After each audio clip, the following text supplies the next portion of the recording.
You know, I've never heard of things being too big for guys, but when it comes to gun flashlights, it's untrue.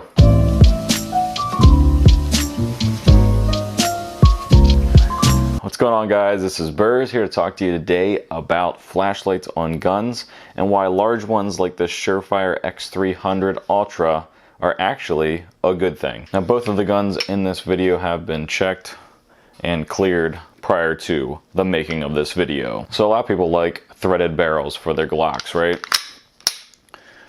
Let's look at an example of if someone were on top of you and you had to use your weapon in self-defense and your gun is out of battery. What's gonna sound like? Oh, it's not a good sound.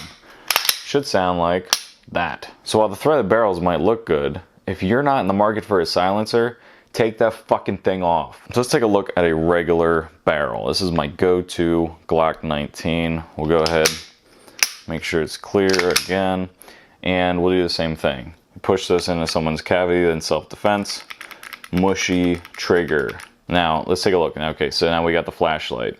A lot of people will say, holy shit, that flashlight's huge. Again, I've never heard a man say that something's too big unless it's a flashlight on a gun and keyboard commandos combined. What's going to happen is this is going to be the part that's going to be pushed against someone in a very close quarters situation.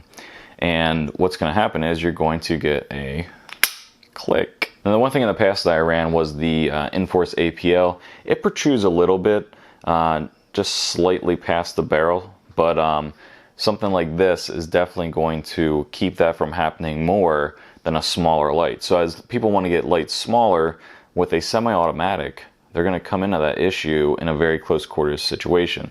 What's the percentage that you're going to be in a very close quarters situation? I'm not sure. So if you're in a situation like that and someone is on top of you and you're trying to use your gun, I mean, look at this. I can get this about as far back as that, but that's still about 4 to 6 inches protruding from me. And I have my shoulder back as far as I can go, right? So you could get in this situation. And just so you know, there is a reason for large flashlights. Number one, they really are good at blinding the fuck out of people because you can have more lumens, and it's all about the lumens. And number two, they're really good in regard to very close quarters and not having your gun go out a battery. Now, for all the guys watching, this is the equivalent of pulling out, and we don't do that. So if you guys have any questions or anything, let me know. If you guys have some tips that you want to share in the comment section down below, go ahead and put them down there, or go hit a class like Rockwell Tactical. And until next time, later.